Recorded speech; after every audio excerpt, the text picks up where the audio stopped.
सभी को जय जय श्री राधे।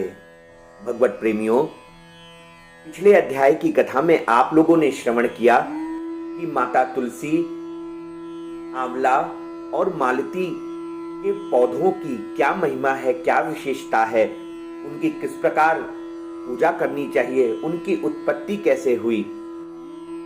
आइए उसके आगे की कथा श्रवण करते हैं। बोलिए सद्गुरुदेव भगवान की जय। मातृदेवो भव पितृदेवो भव। बोलिए लाडली लाल की जय। राजा पृथु नारद जी से बोले, हे मुनीश्वर, आपने तुलसी के इतिहास, व्रत, महात्म के विषय में कहा। अब आप कृपा करके मुझे ये बताइए कि कार्तिक मास में क्या और भी देवताओं का पूजन होता है? यह भी विस्तार पूर्वक बताइए। नारद जी बोले, राजन, पूर्व काल की बात है। सह पर्वत पर करवीकर में धर्मदत्त नामक विख्यात कोई धर्मज्ञ ब्राह्मण रहते थे।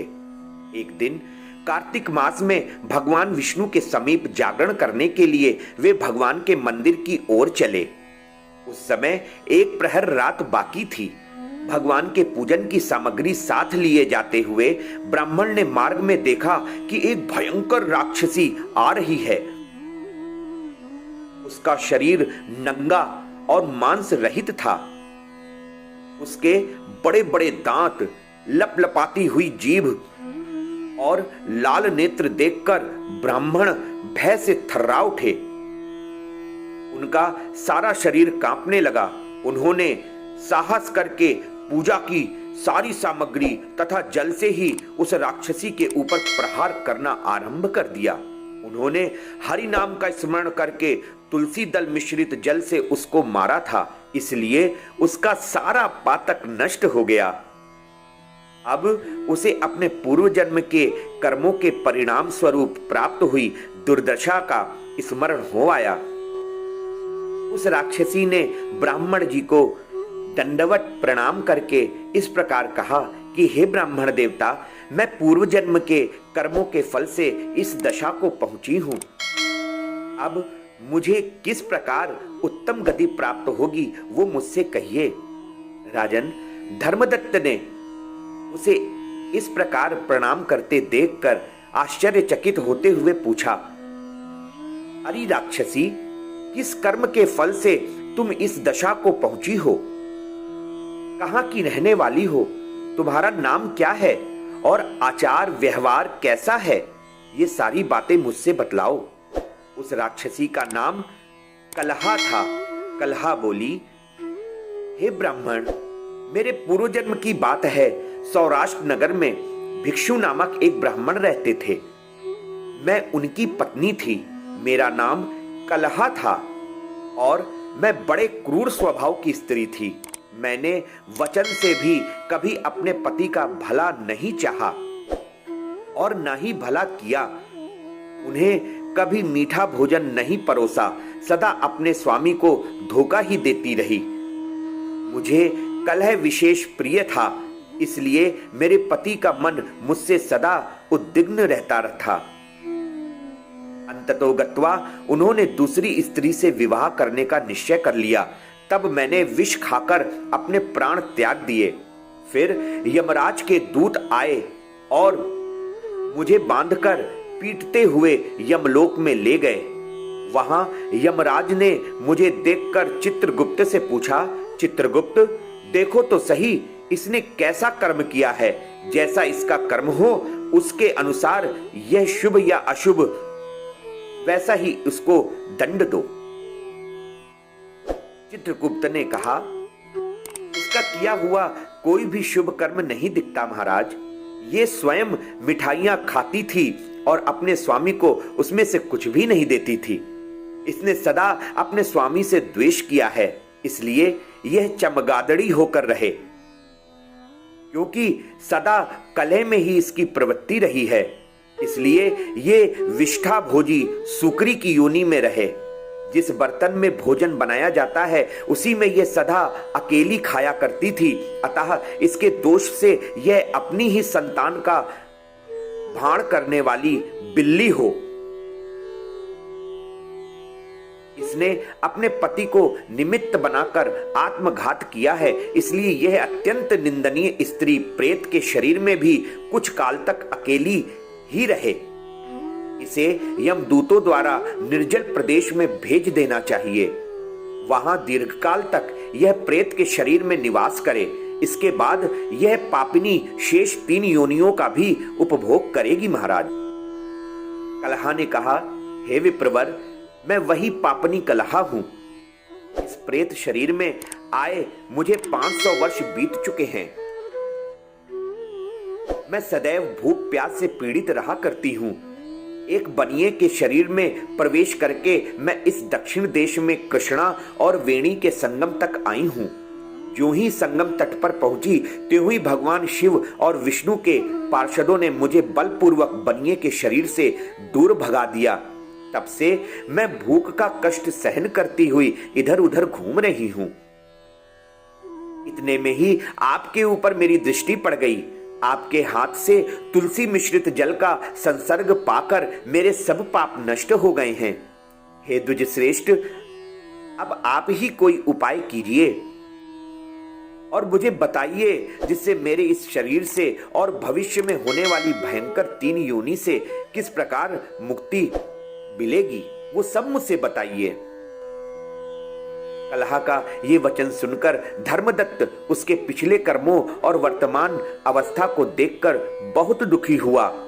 फिर उसने बहुत सोच विचार करने के बाद कहा कि तीर्थ में दान और व्रत आदि सत्कर्म करने से मनुष्य के पाप नष्ट हो जाते हैं, परंतु तू तो प्रेत के शरीर में है, अतः उन कर्मों को करने की अधिकारिणी नहीं है।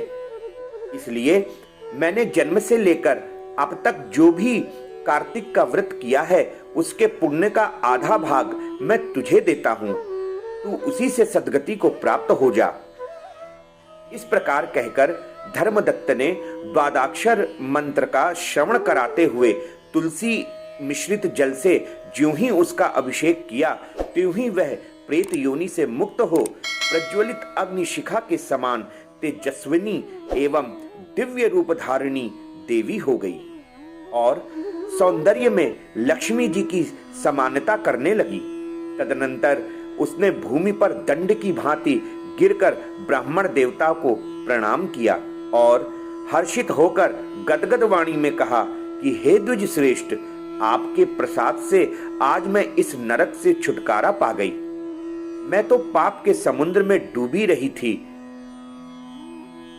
और आप मेरे लिए नौका के समान हो गए। वह इस प्रकार ब्राह्मण से कह रही थी कि आकाश से एक दिव्य विमान उतरा। वह अत्यंत प्रकाशमान एवं विष्णु रूपधारी पार्षदों से युक्त था। विमान के द्वार पर खड़े हुए पुण्यशील और सुशील ने उस देवी को उठाकर श्रेष्ठ विमान पर बैठाया।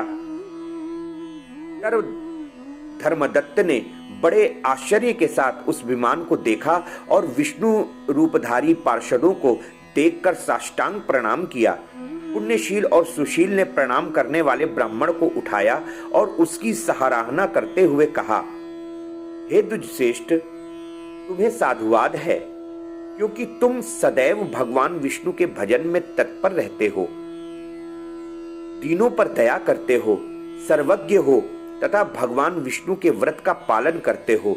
तुमने बचपन से लेकर अब तक जो कार्तिक व्रत का अनुष्ठान किया है, उसके आधे भाग का दान देने से तुम्हें दूना पुण्य प्राप्त हुआ है और सैकड़ों जन्मों के पाप नष्ट हो गए हैं। अब यह बैकुंठ धाम में ले जाई जा रही है। तुम भी इस जन्म के अंत में अपनी दोनों स्त्रियों के साथ भगवान विष्णु के वैकुंठ धाम में जाओगे और मुक्ति प्राप्त करोगे। धर्मदत्त, जिन्होंने तुम्हारे समान भक्ति पूर्वक भगवान विष्णु की आराधना की है, वे धन्य और कृतकृत्य हैं। इस संसार में उन्हीं का जन्म सफल है।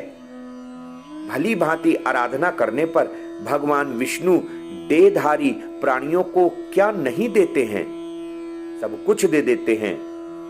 उन्होंने ही उत्तानपाद के पुत्र को पूर्व काल में ध्रुपद पर स्थापित किया था।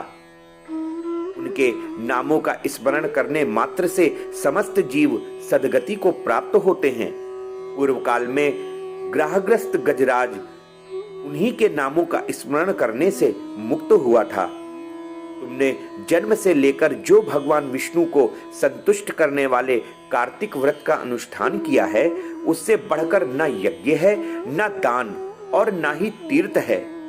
हे विप्रवर, तुम धन्य हो, क्योंकि तुमने जगत गुरु भगवान विष्णु को प्रसन्न करने वाला कार्तिक व्रत किया है, जिसके आधे भाग के फल को पाकर यह स्त्री हमारे साथ भगवान लोक में जा रही है।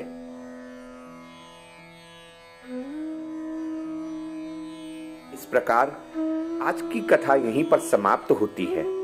भगवत प्रेमियों, मैं आगे क्या कहूं? कार्तिक मास की तो महिमा अनंत है। कार्तिक मास में खूब नाम जप करना चाहिए, खूब संकीर्तन करना चाहिए, खूब भजन करना चाहिए, श्री राधा दामोदर जी के चरणों का ध्यान करना चाहिए, दामोदर अष्टकम का पाठ करना चाहिए। दामोदर अष्टकम मैंने अपने इस वीडियो के डिस्क्रिप्शन में दे रखा है, वहां से आप इसका पाठ कर सकते हैं। मैंने यहाँ पर दामोदर अष्टकम के पाठ के लिए एक लिंक भी दे रखा है, आप वहां से भी जाकर दामोदर अष्टकम का पाठ कर सकते हैं। इसी के साथ सभी को जय जय श्री राधे।